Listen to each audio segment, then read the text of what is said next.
درود شریف وایي. اللهم صل على محمد وعلى آل محمد كما صليت على إبراهيم وعلى آل إبراهيم إنك حميد مجيد. اللهم بارك على محمد وعلى آل محمد كما باركت على إبراهيم وعلى آل إبراهيم إنك حميد مجيد. مصنوعي ویښته لګولو باندې د بني اسرائیلو پکړ شوی و. مصنوعي ویښتو لګولو باندې د بني اسرائیلو پکړ شوی و. هغوی خدای نیولي وو. دا دومره لویه ګناه ده.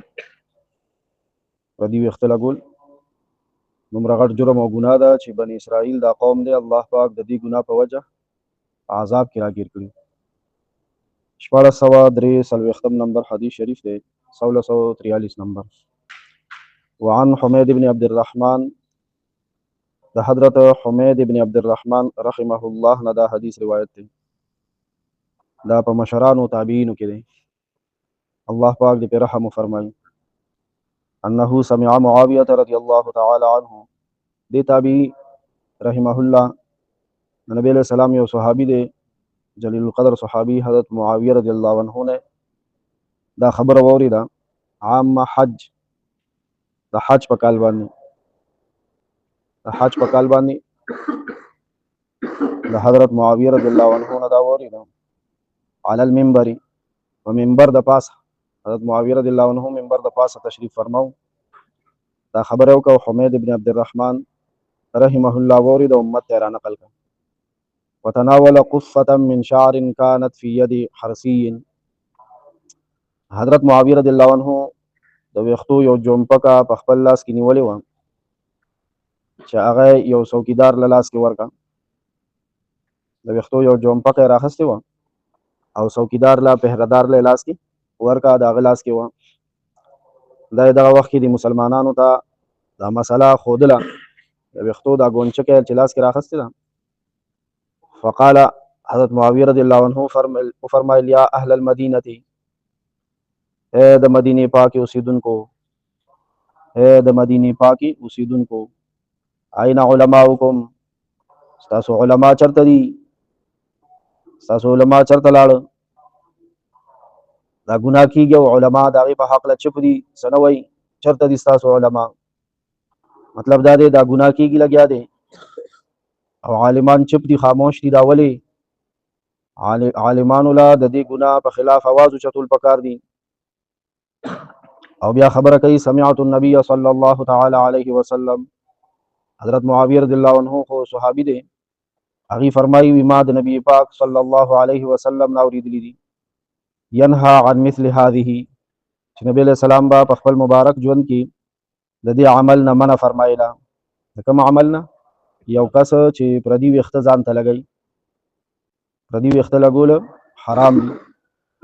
ويقول ورسره مې تېنه دا موریدلی دي نبی علیہ السلام فرمایلی وو انما هلکت بنو اسرائیل، وی بني اسرائیل په هغه وخت کې هلاک شو حين اتخذ هذه نساؤهم، چې کله د هغې ښځو د هغې زنانو دا عمل شروع چې ویښته لګولي شروع کړ نو بني اسرائیل هلاک شو. متفق علیه. رښتیا وایي زمونږ زنانه کمې کاتې نه کوي. زمونږ هلکان، زمونږ د مسلمانانو د پښتنو جینکۍ واده کړي ناواده کړي په ګیرو بریتو سپینګیري سپینسري.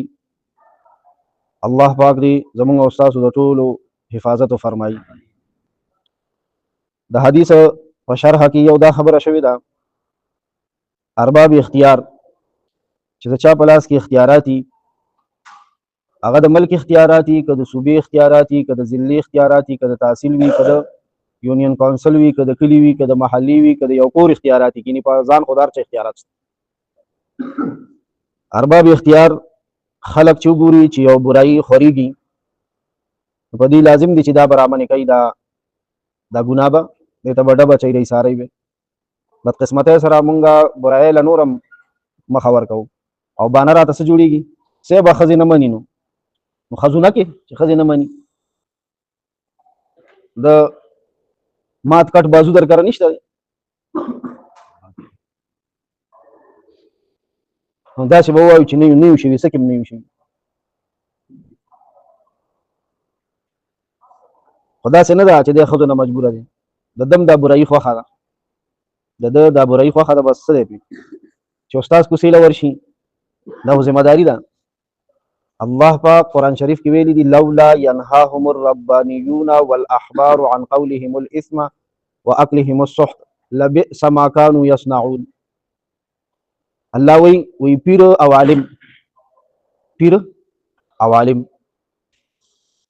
چې خپل عوام ګوري چې دی د ګناه خبرې هم کوي او حرام هم خوري او دی आवाज نه اوچتوي، نو د دې د خاموشۍ نه ډېر خراب عادت جوړ شو. دا به اوس خلک په دې څه شي، زړه ورشي. لکه رښتیا ووایي تاسو هر وخت په دې تمه یئ که نه یئ چې دا استاد جي به کله داسې ووایي چې دا بجلی غلا روا ده، او که داسې عالم چېرته په موبایل کې راشي چې هغه وایي چې دا خو زمونږ څه دی، قامي شی دی، د امالت کې خوشه یو عالم نیم داسې پیدا شوی دی، مفتي ځان ته وایي، هغه ډایرکټ ایسي له تار هم راکوز کړی دی او د کور خلک هم په حرامو ورچولي دي او مالت کې هم خلکو ته وایي، جومات کې امامت هم کوي. مفتی صاحب له یو کس رالو وي جي د جومات امام دی او ډایرکټ بجلی بلای د پسې مونځ کېږي، ویاو د کومو خلکو چې ډایرکټ بجلی ده د هغې ورپسې کېږي، چې د کومو خلکو ډایرکټ بجلی ده د هغې ورپسې کېږي. عالمان او اختیار والا خلک چې دي دوی به د ګناه مخه رانیسي، ګناه ته به ګناه وایي، ګناه ته به ګناه وایي. او دویمه خبره د حدیث نه دا معلومه شوه چې د بني اسرائیلو عالمانو چې کله د هغې زنانو ویښتو سره ویښته لګول سي نه ویل، خاموش شو، نو ټول قوم څه شو، تباه شو، هلاک شو. دا زه تاسو یو خبره کوم که نه کوم، یادم د شادي حال ته لاړو، نو شادي حال کې خو دا دوسیانې دي که نه، د ښځو د سړو دروازه هم نږدې ده او ښځې چې زمونږ کمې ځي نو هغه خو په برقو کې نه ځي که نه صاحبه، نو یو دغه بدنظري کېږي، بلې هلته ورته کیمره لګولي، اوس ورکې ډرون کیمرې هم ګرځي د جیاز په شانتې، دا ټول یې وګوري چک کړي او هغه بیا موبایلونو ته راشي. د ډېرو ښو درنو پښتنو لوڼه خویندې انګیندې په موبایلو کې ګرځي، تاسو ته پته هم نه یابوي، په دې به مرګونه پخوا کېده. اوس یې د خپلې اندې پیش کوي ورته چې دا مې لور ده، دا مې نګور ده او دا مې ښځه ده، ویې ګوره هغې کې د هلکان اوس خوښې ناخوښې کوي او پاتې شو دا ساز سرود چې لګېدلی، دا خو عامه خبره ده صاحبه. د اوسني دا درې کارونه چې پکې کېږي دا کم مې درته وویل که نه، عالم، مفتي، طالب، حاجي صاحب چې بیت الله شریف له تللی دی، ډېر پاک ځای له تللی دی، دی به د هغې خیال ساتي، اوس د الله لار کې وخت لګولی دی، تبلیغي صاحب دی، دعوت سره جوړو دی، جهاد یې کړی دی، مجاهد دی، پیر صاحب. دا خلک به د داسې مجلس نه مکمل سپوټ بایکاټ کوي پوره، او تاسو بیا د هغې هغه ښکلی اثر لږ وګورئ، لږه خو به دې په دې میده میچنه تېره شي، ګران کار دی، هلته خو یې بوټې تیاري کړي دي، هغې نه تېرېدل خو ایمان غواړي. والله چې بهر چولو سره وخورې که نه، دا خو ډکېږي، نو دا خو چې پسه ور واچول په هغې ډکېږي، تېر شه. او که تېر نه شوې، عالم هم ناست دی ساز غږېږي، کله کله کېږي که نه، تاسو مونږ ته بیا وایه عالم خو ناست و ساز غږېدو پیشو سر یې خوړي، او حاجي صاحب ته هم پکې خیال نه، حاجیان هم بلا ډېر ناست دي که نه، هغې ته هم خیال نه، سپینو ګیرو والا هم ناست دي، د دې بعضې څیزونو به مونږ لحاظ کوو. او د قام مشر هم ناست دي، ناظم او چیرمین MNA MPA، دی به هم د دې خبرې لحاظ ساتي، او خیر هغې په بل طرف روان شوي دي، خدای دې خیر کړي. او پیر صاحب هم د دې خبرې خیال ساتي، امیر صاحب هم د دې خبرې خیال ساتي. دا په امت کې خواص دي، که دوی ورسره چپ پاتې شو بیا څه راځي، بیا څه راځي، حدیث کې عذاب، عمومي عذاب به راځي، بیا به لوی وړوکي الله نه ګوري، بیا به دغه ټیم کې اوچو لوندو ته هم الله نه ګوري، دا اوچو سره به لوند هم څه کېږي، سوځي، هلته به بیا په خپلو نیتونو باندې راپاسي چې څوک پس کم نیت تللی و. او درېیمه خبره ترې نه دا معلومه شوه چې یو زنانه د خپلو ویښتو سره د بلې زنانه ویښته یو ځای کوي، دا حرام دي. یا ارحم الراحمین، یا ذا الجلال والاکرام. صلی الله تعالی. مانځه سبق ووایو که چای راوړئ؟ پرون سهار هم راوړئ، موږ په تمه وایو چای راوړو. ښه جي حجرې ته یاد وړه. بسم الله الرحمن الرحیم. مانځه سبق هم زده شوی دی که نه، مانو سره. کله دا مونږ په مانځه کې د سبق ته خیال کولو او مانو ته هم خیال کولو، زمونږ مونځ به ډېر د قلاري شي او د خوند به شي. لږ لږ ورکې مونږ تجوید کړی و که نه، څومره په قلار شوی. نو اوس دې ځای ته رسېدلي یو چې الحمدلله رب العالمین، سورة فاتحه شروع شوه. الحمد ټول تعریفونه، الحمد ټول تعریفونه، لله خاص دي الله پاک لا، ټول تعریفونه خاص دي الله پاک لا. अल्लाह द ज़ान तारीफ़ कई, दम अल्लाह ला ख़ास है तारीफ़।